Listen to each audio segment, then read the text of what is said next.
Hi, I'm Chris from Mustang Restorations in Dundee, Illinois.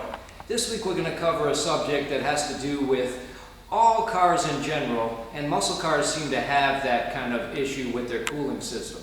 Old cars nowadays seem to run hotter than they did back then. Well, coming from this guy here, I can tell you that they kind of ran a little warm back in their day.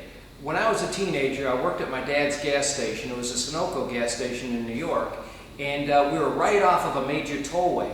And so in the summer, man, all I was doing was changing thermostats on all sorts of cars. I mean, American cars and foreign cars. But of course, we got in a lot of old Mustangs and Fords in general. And so I got to learn how to put in a thermostat in a small block Ford and a big block Ford.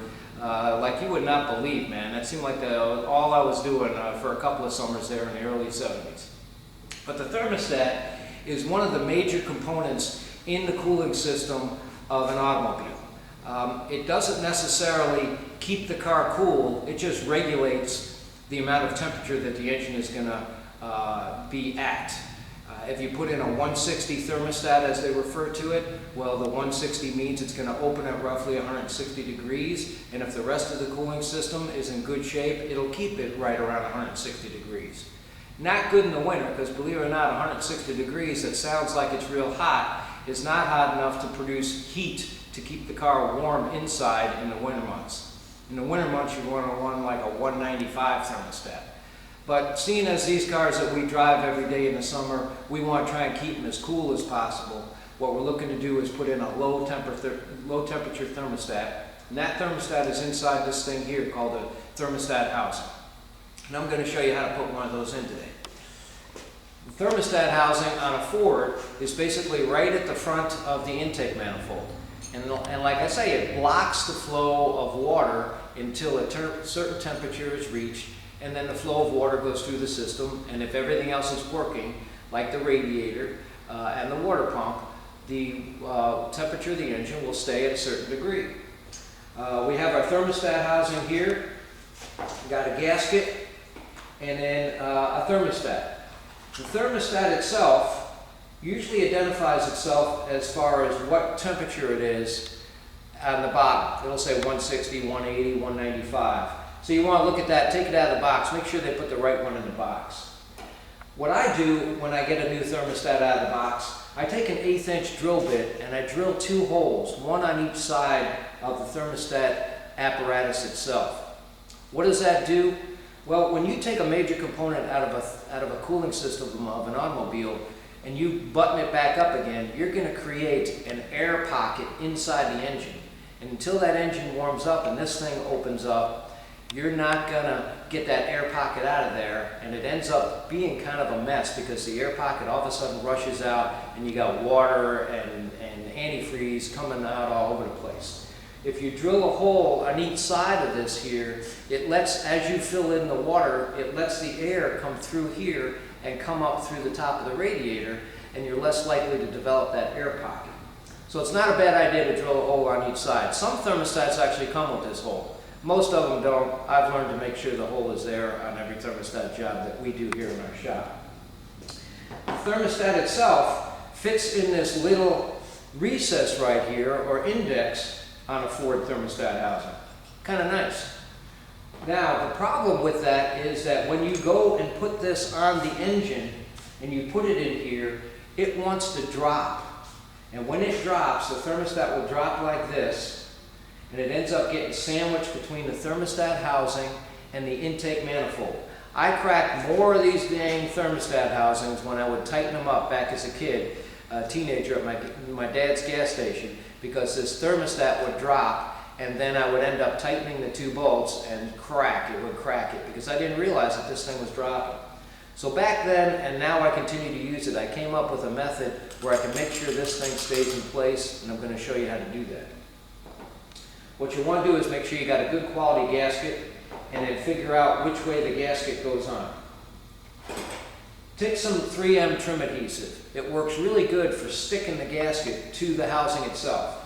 Make sure you got the housing either clean or you got a brand new housing. I don't necessarily promote those chrome thermostat housings they have. They do look really cool, but the slick chrome surface lends itself to leak water or antifreeze. So, you know, your best bet might be to just paint this thing blue or gray and call it a day rather than take a chance on your antifreeze leaking. So anyways, you adjust the fan on the nozzle of this 3M trim adhesive, spray it out. You might want to make sure that you spray it on both sides. Okay? And let that sit a little bit.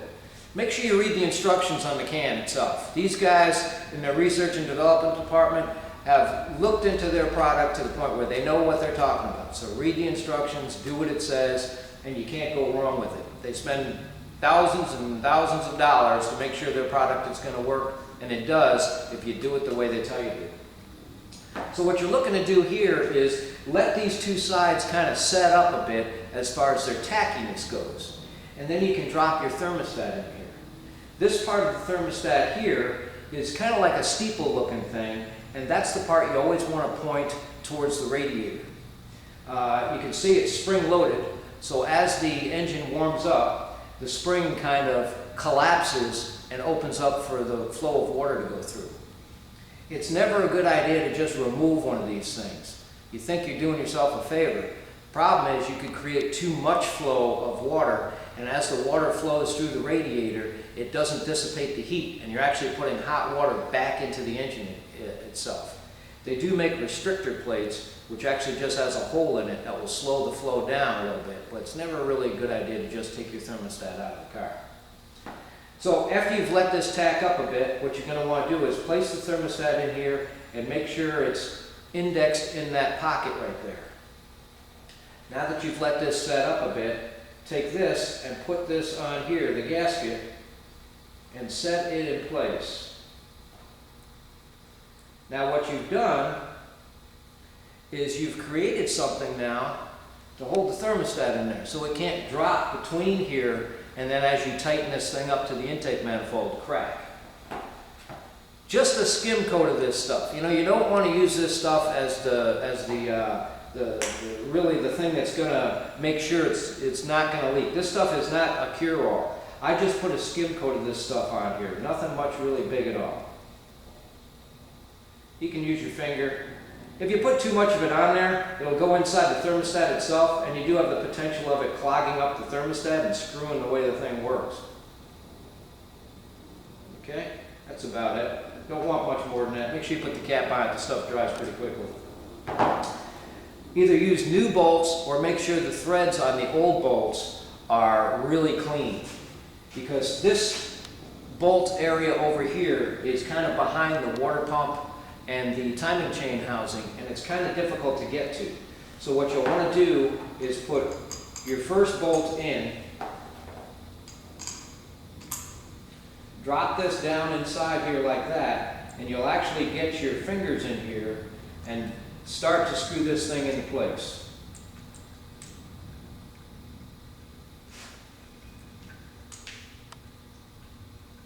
Once you get this thing started by hand, which was the reasoning behind getting the thread so clean, you can get your second bolt up in there.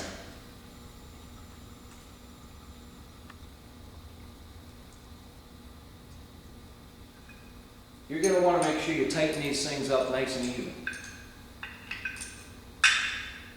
There's a couple of different style wrenches you can use to get yourself down to this one bolt down here, which is somewhat difficult to get to. I'm making it look a little easier than it is. It's not as easy as I'm making it look. You normally have a distributor here that's in your way, and sometimes you have to actually loosen up the distributor and move the distributor out of the way because the vacuum advance will be right there. Not the end of the world. Just mark where the distributor was, move it out of the way, and then when you're done, you just bring it back and make sure you put it back where your mark is. Snug the bottom bolt, and then get your top bolt kind of snug. And you're just making it snug. You're not, you don't want to kill it, because theoretically, if everything works out well, it'll tighten up and seal just the way it is. Now that thing will seal just fine. You saw that I used very little bit of this stuff. I used a little bit of this stuff just to hold the gasket in place. And because we have a good surface as far as the intake manifold goes and the thermostat housing goes, this thing will seal, it'll never leak, it's not going to fail. So the next thing you're going to want to do is obviously put the upper radiator hose back on there, fill the coolant system up just to where it's at the top of the gills in the radiator, and then start it up. And almost immediately water will start to go through those two little holes that I put in the thermostat there to get to the other side where the air pocket is, so it'll kind of, the flow will go down.